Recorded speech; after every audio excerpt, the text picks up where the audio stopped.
안녕하세요. 오늘의 데일리 뉴스레터에 오신 것을 환영합니다. 1. 한강의 기적이 다시 나타났다. 2. 한국에 뒤집히지 않은 카드. 3. 트럼프 카드가 공개됩니다. 한번 진실을 알아봅시다. 최근 몇 년 동안 한국의 반도체 기술은 글로벌 산업 분야에서 선두를 달리는 중요한 자원으로 부상했습니다. 지속적인 발전과 지속적인 혁신을 통해 한국은 반도체 기술 분야에서 선도 국가로 자리매김하고 있습니다. 삼성전자와 SK하이닉스와 같은 한국의 주요 반도체 기업은 이 산업의 진보를 촉진하는 데 중요한 역할을 해왔습니다. 강력한 연구개발 투자와 효율적인 대량 생산 능력 덕분에 한국은 고품질이며 혁신적인 반도체 제품을 만들어내고 있습니다. 한국의 반도체 기술은 스마트폰 및 컴퓨터와 같은 소비자 전자제품뿐만 아니라 자동차, 자동화, 재생에너지 및 의료와 같은 다른 분야에도 영향을 미치고 있습니다. 통신, 인공지능 및 사물 인터넷, 이엇 분야의 발전도 한국의 반도체 산업 발전에 새로운 기회를 제공하고 있습니다.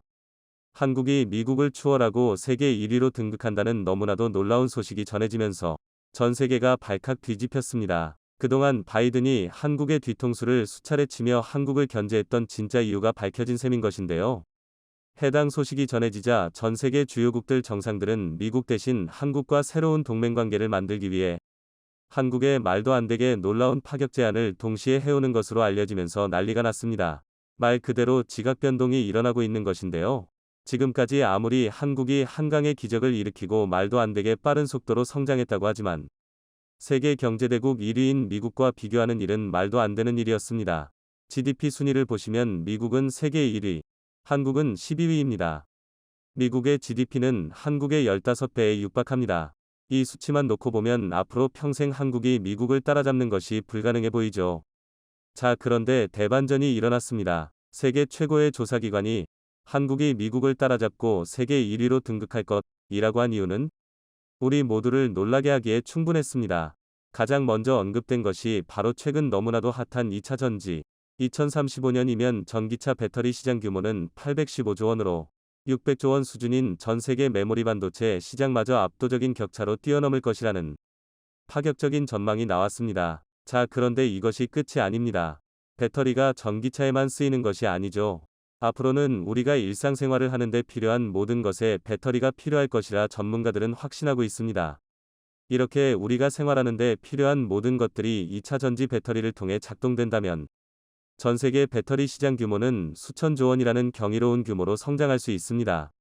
자, 그리고 이 수천조 원짜리 배터리 제조 비용 중 무려 40%로 가장 높은 비중을 차지하는 것이 양극재. 이 양극재를 세계에서 가장 잘 만들고 세계 최초로 수직 계열화 시킨 곳이 바로 한국의 에코프로 그룹. 황제주, 주당 100만원 이상 주식 등극을 눈앞에 두고 있는 에코프로 주가의 급격한 상승세로 인해 에코프로 대주주 이동채 전 에코프로 회장이 국내 주식 부자 순위 5위에 이름을 올랐습니다.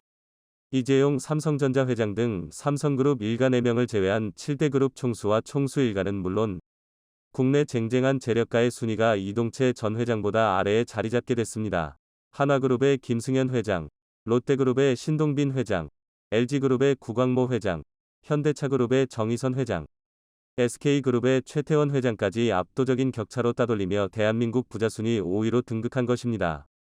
11일 헤럴드 경제가 금융정보업체 FN가이드 상위 개인주주 랭킹 7월 7일 기준을 분석한 결과 이동채 전 회장의 지분평가액은 4조 9,175억 원으로도 탑 5자리에 오른 것으로 나타났습니다.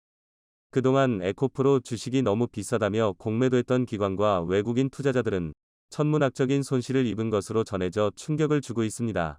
지난 10일 2차 전지 기업 에코프로의 주가가 장중 100만원을 돌파하면서 여의도 증권업계는 곤혹스러움을 감추지 못하고 있습니다. 4월부터 매도 의견의 보고서를 내며 사실상 주식을 팔라고 했던 전문가들의 의견을 비웃기나 한 듯 주가가 오르더니 급기야 증권업계에서 황제주라는 애칭으로 불리는 주가 100만원 선까지 돌파했기 때문입니다. 특히 증권사들의 전망을 믿고 주가 하락에 베팅했던 기관 외국인 중심의 공매도 투자자들은 숏 커버링, 쇼트 커버링으로 손실을 본 것으로 분석되고 있습니다.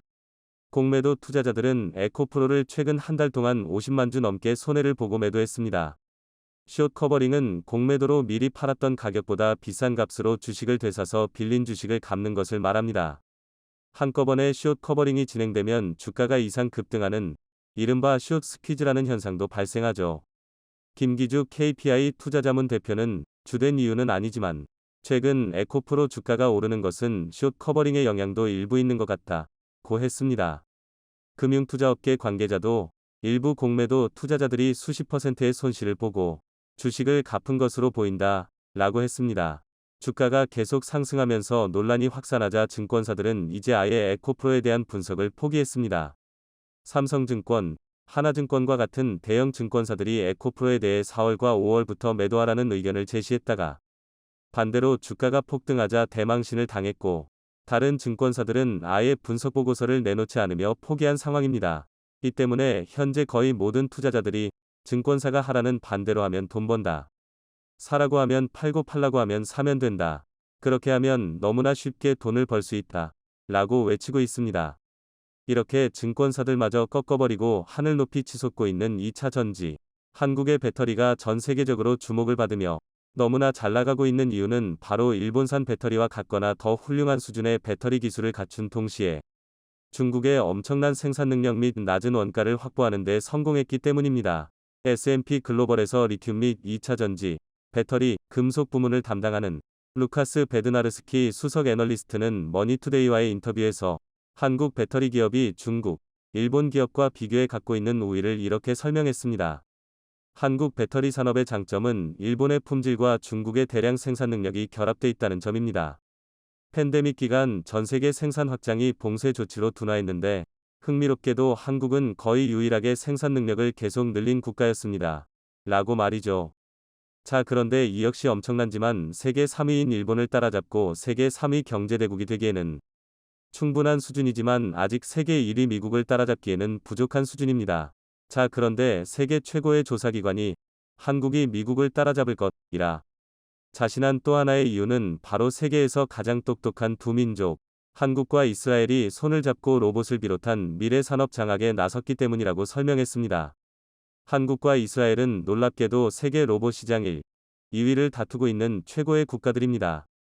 지난 2020년 현대차가 세계 최고의 로봇 기업인 보스턴 다이내믹스를 인수한 데다가 카이스트는 MIT마저 제치고 자율주행 로봇 세계 1위 타이틀을 거머쥐면서 전 세계로부터 뜨거운 관심을 한몸에 받고 있습니다. 이스라엘의 로봇 기술도 한국 못지않게 유명합니다.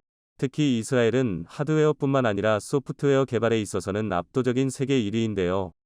이렇게 세계 1, 2위 로봇 기술을 보유한 한국과 이스라엘이 손을 잡자 전 세계가 발칵 뒤집혔습니다. 한국-이스라엘 컨퍼런스는 이스라엘의 신기술과 한국의 제조기술의 만남을 통한 글로벌 시너지를 만들고 세계 로봇 시장뿐만 아니라 미래 산업들을 두 나라가 완전히 장악하기로 했습니다. 전 세계 로봇 시장 규모는 앞으로 3년 뒤에 200조 원, 10년 뒤면 최대 2,000조 원에 육박할 수 있을 것이라 전망되고 있습니다. 영국 시장 조사 및 컨설팅 기업인 브랜드 에센스 마켓 리서치 앤 컨설팅, 브랜드 에센스 마켓 리서치 앤드 컨설팅 프라이빗 리미티드은 이 같은 서비스 로봇 시장 예측 자료를 담은 보고서를 내놨는데요. 한국과 이스라엘이 이를 주도할 예정입니다. 이것이 끝이 아닙니다. 폴란드를 중심으로 유럽 국가들이 한국으로부터 최근 대규모로 무기를 구입하더니 수십, 수백조에 육박하는 원전 건설까지 한국에 몰아주고 있는 것으로 알려졌습니다. 폴란드가 원전을 중심으로 중장기적인 에너지 정책을 새로 발표했는데 미국이나 프랑스가 아닌 한국을 선택한 것으로 알려지며 전 세계를 발칵 뒤집어 놓았습니다. 재계 관계자는 폴란드는 독일, 체코 등 7개국과 국경을 접하고 있어 유럽과 CIS, 중국을 잇는 산업재 생산과 물류의 전략적 요충지로 평가받고 있다. 라며 특히 무기 등 방산 수출과 배터리 분야에서 한국의 인지도와 신뢰도를 높인 만큼 향후 원전 등 에너지 분야에서도 협력을 기대하고 있는 상황이라 전했습니다. 심지어 동남아시아에서는 러시아산 무기는 더 이상 너무 성능이 후져서 쓰지 못하겠고 미국산은 터무니없이 비싸서 한국산 무기를 사기 위해 줄을 섰습니다. 인도네시아, 태국, 말레이시아, 필리핀 등 동남아시아를 대표하는 국가들이 동시다발적으로 한국과 초대규모 계약을 체결하면서 한국의 방산 수출이 폭발적으로 성장하고 있습니다. 조 바이든 미국 행정부가 주도하는 반도체 굴기가 현실화하고 있습니다. 미국 정부는 반도체와 배터리 등을 미국이 지배해야 한다며 한국에 투자하려던 대만 반도체 기업까지 빼앗아 미국으로 돌리는 데 성공했습니다. 이들은 중국과의 경쟁에서 이기려면 미국에 더 많은 회사와 공장을 유치해야 한다고 말하고 있는데요. 미국은 이에 그치지 않고 인센티브 지원을 내세워 미국 메모리 반도체 업체 마이크론에게 미국의 공장을 건설할 것을 권했습니다.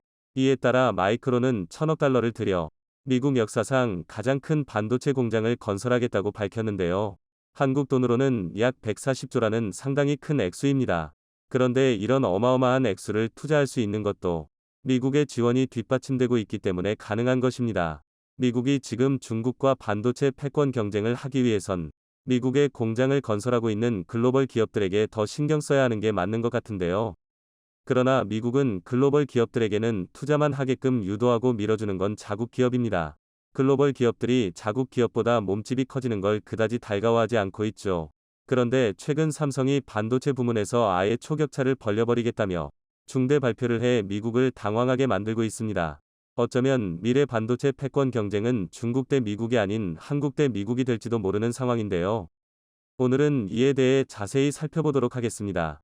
요즘 미국 바이든 정부는 중국 반도체 굴기싹을 자르기 위해 반도체 공급망 재편에 혈안이 되어 있습니다.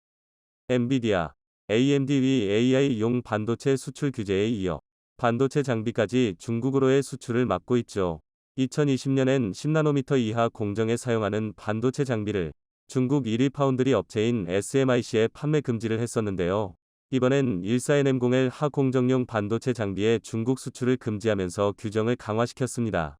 짐 루이스 전략국제문제연구소 CSIS 기술 분야는 이에 대해 이번 전략은 중국을 질식시키는 것이다 라고 평가했습니다.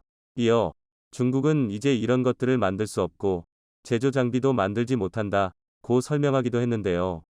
이처럼 미국은 중국의 약점을 반도체로 보고 중국이 반도체 패권을 쥐지 못하게 대응하고 있습니다.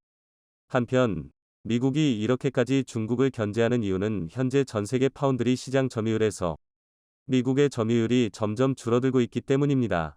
이에 반해 중국 업체는 해마다 점유율이 늘고 있어 미국의 반도체 위기감 고조에 어느 정도 기여를 했죠. 그렇기 때문에 이러한 점으로 인해 반도체 장비 수출을 막고 중국을 더욱 압박하려는 것 같은데요. 미국이 반도체 패권을 쥐려는 의도는 알겠으나 미국의 이런 행동으로 인해 피해를 보는 건 중국뿐만이 아닙니다. 미국의 이러한 조치에 한국도 피해를 보고 있는데요. 우선 중국에 반도체 공장을 둔 삼성전자와 SK 하이닉스도 직접적인 영향을 받게 될 것으로 보여집니다. 추후 신규 공정 적용을 위해선 장비 업그레이드와 공장 라인 확장 시에도 추가 장비가 필요한데 중국에 있다는 이유만으로 장비 수입을 하지 못하게 될 수도 있기 때문입니다. 특히 SK 하이닉스는 올해 인텔로부터 난드 사업부를 인수했었는데요. 이에는 중국 공장도 포함되어 있습니다. 사업부를 매각하기 전 인텔과 바이든 정부 간에 모종의 합의가 있었던 게 아닌가 의심이 되는데요. 그런데 한국은 중국 공장건에 관해서만 피해를 입고 있는 게 아닙니다. 최근 미국은 한국의 반도체 공장을 지으려던 대만 기업에게 인센티브를 약속하며 미국으로 데려가기까지 했습니다. 이 대만 기업은 세계 3위의 실리콘 웨이퍼 생산 기업인 글로벌웨이퍼스인데요. 사실 대만 기업은 원래 독일에 지으려다가 한국에 새 공장을 짓기로 결정했었습니다. 그러나 지나 러몬도 미국 상무장관의 설득 끝에 이 대만 기업은 미국에 공장을 짓기로 결정하게 됐는데요. WSJ에 따르면 대만 기업은 끝까지 한국에 지으려 했었지만 미국의 추가 지원 이야기에 넘어간 것이라고 합니다. 러몬도 장관은 WSJ와의 인터뷰에서도 대만 CEO는 미국의 추가 지원이 없었다면 M 공장을 한국에 지으려고 했다며 나는 우리가 그 계산을 맞추도록 하겠다고 설득했다 고 말했는데요. 미국은 추가 지원도 마다하지 않으며 자국의 반도체 공급망을 확보하려 애쓰고 있습니다. 한국에다 지으려던 공장마저 뺏어가면서 말이죠. 이와 같은 행동에서 미국은 동맹보다 자국의 이익을 우선시하고 있다는 것을 알 수 있는데요.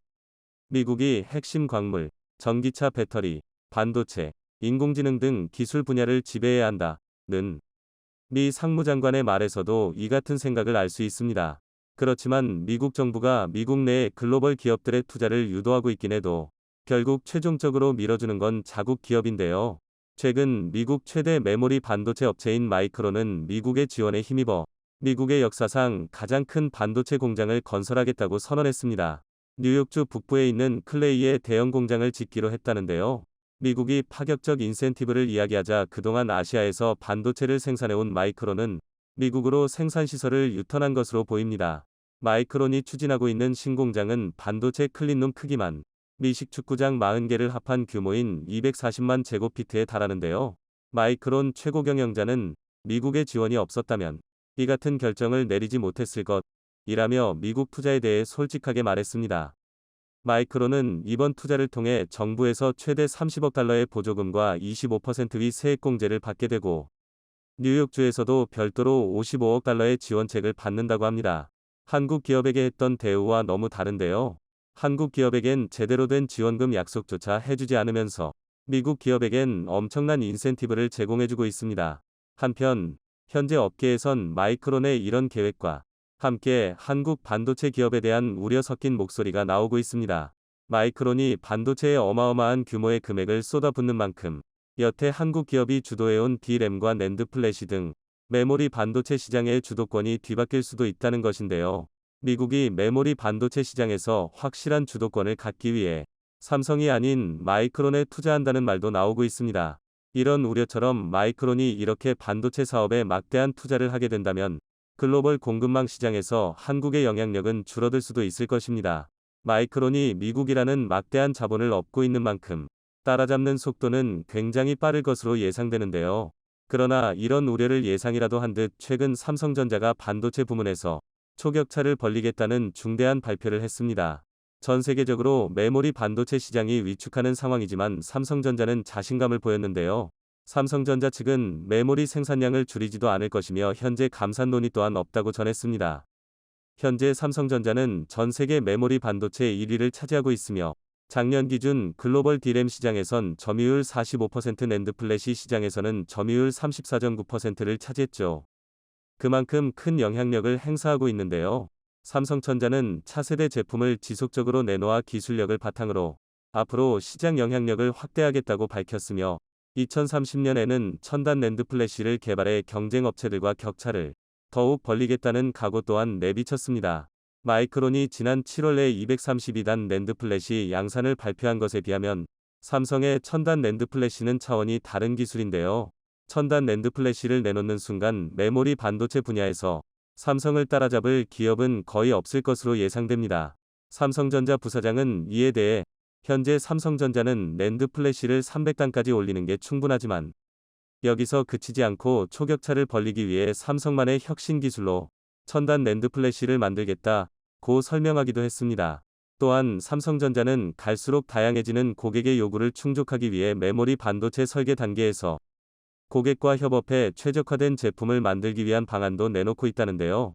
최근 메모리 구조는 복잡해졌고 고객들마다 자신들의 서비스에 맞는 메모리 설계를 요구하고 있으니 삼성은 기술력으로 이를 맞춰 제공하는 삼성 메모리 리서치 센터를 만들 것이라 합니다. 삼성전자는 모바일 칩, 이미지 센서, 전력 반도체 등 900여 개의 제품을 모두 만드는 기업으로 고객이 원하는 반도체가 모두 있어 원스톱 쇼핑이 가능한 유일한 업체입니다. 기술력의 차이가 더 벌어진다면 삼성을 따라잡을 이는 없을 것으로 보이는데요. 이대로면 미국은 반도체 패권 경쟁을 중국이 아닌 한국과 해야 될지도 모르겠습니다. 미국은 이를 생각해 메모리 반도체 분야를 키우려 마이크론을 미국으로 데려온 것 같지만 삼성전자가 초격차를 벌리겠다고 발표했으니 어떻게 될지는 두고 봐야 할 것 같습니다. 최근 메모리 반도체 시장의 위축으로 마이크론은 미국 공장 건설 건과는 관련 없이 내년 설비 투자는 30%를 감축하고 공장 가동률을 낮출 것이라고 말했는데요. 그 사이에 삼성과 마이크론의 격차는 더욱 벌어질 것으로 전망됩니다. 한편 미국은 이 와중에도 한국 기업에겐 지원 문제에 대해 말을 꺼내지 않고 있습니다. 오히려 지원금과 관련해 중국에 투자하지 말아야 한다는 조건을 내걸며 한국 기업이 중국에서 철수하게끔 은근히 압박을 넣고 있죠. 그러나 미국이 제대로 된 지원을 해줄지도 모르는 상황에서 중국 손절을 하기엔 리스크가 너무 큽니다. 미국은 미래 반도체 산업을 위해서라도 한국을 적으로 둘지 동맹으로 둘지 다시 생각해봐야 할 것 같습니다. 한국산 전기차에 대한 보조금 지급 차별 논란으로 많은 우려를 낳았던 미국의 인플레이션 감축법. 그에 대한 여파가 최근 미국 시장에서 현실로 나타나고 있다고 합니다. 그로 인해 한국 기업들은 불만을 토로할 수밖에 없으며 바이든 정부에 크게 실망한 상태인데요. 심지어 미국 내부 여론조차 한국 편을 들며 비난의 목소리를 높이기도 했습니다. 한국의 피해가 막심할 것으로 예상되는 상황에 많은 이들이 우려해왔으나 최근 들어 그 분위기가 급격하게 반전되고 있다고 합니다. 미국으로부터 철저하게 뒤통수를 맞은 한국 기업들이 참지 않고 미국을 떠날 것을 선언하며 역으로 뒤통수를 치고 나선 것이죠. 특히나 LG가 방산협력으로 많은 부가가치를 창출해냈던 폴란드와 다시 한번 손을 잡고 미국을 버릴 계획을 세우고 있음이 드러나자 미국에서 한국까지 직접 찾아와 매달리고 있는 상황까지 연출되고 있다고 하는데요. 그 자세한 내용 알아보도록 하겠습니다. 지난 현대차 그룹의 미국 내 전기차 판매량이 전달에 비해 크게 줄어든 것으로 집계됐습니다. 은 인플레이션 감축법이 본격적으로 시행된 이후로 그간의 인플레이션 감축법에 대한 우려가 현실로 나타난 것인데요. 더욱이 오는 11월 중간 선거를 앞둔 조 바이든 정부와 민주당이 인플레이션 감축법을 주요 입법 성과로 널리 홍보함에 따라 우리 기업의 타격은 당분간 더 커질 것으로 보입니다. 한국 정부와 기업은 계속해서 불만의 목소리를 내며 여러 방면으로 문제 해결을 위해 애쓰고 있으나 바이든 정부는 귀를 닫고 기존 입장만을 고수하고 있습니다. 이에 미국 내부 여론조차 한국 편을 들고 나서며 바이든 정부에 대한 비난의 목소리가 커지고 있는데요. 미국의 한 매체는 바이든 정부가 인플레이션 감축법으로 한국의 반발을 샀다는 제목으로 바이든 대통령이 5월 방한 당시 정의선 현대차 회장을 만나 절대 실망시키지 않겠다 말해놓고 오히려 큰 실망을 안겨줬다며 바이든을 비판하는 내용의 기사를 보도했습니다. 또한 웬디 커틀러 전 미국 무역대표부는 인터뷰를 통해 미국 중심주의와 동맹 대우가 조화를 이루지 못한다며 한국이 충분히 화날 만하다고 한국 편을 들어줬습니다. 그도 그럴 것이 한국 기업이 미국 경제에 기여하는 바가 대단히 크기 때문인데요. 미국의 또 다른 매체는 동맹국 중 한국의 반발이 가장 큰데 그것은 한국이 가장 많이 기여했기 때문이라고 밝히기도 했습니다. 현대차는 조지아 공장에 7억 달러가량 투자했으며 그 후 물류, AI 관련 사업 등에 3억 5천 달러를 추가 투자하여 총 15조 원에 달하는 대대적인 투자 의사를 밝혔습니다. 이는 미국 동맹 투자액 중 최고 수준으로 실제 한국은 3만 5천 개의 미국 일자리를 만들어내는 등 막대한 기여를 했습니다.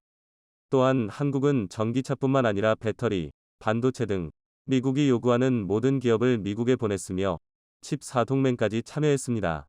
중국이 반발할 것이 뻔한 상황임에도 큰맘 먹고 결정을 내렸지만 돌아온 것은 바이든 정부의 철저한 외면이었습니다.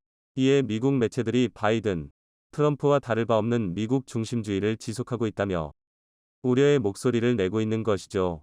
나라 안팎의 비판에도 불구하고 미국 고위 당국자들은 애매모호한 답변만 늘어놓으며 상황을 회피하고 있습니다.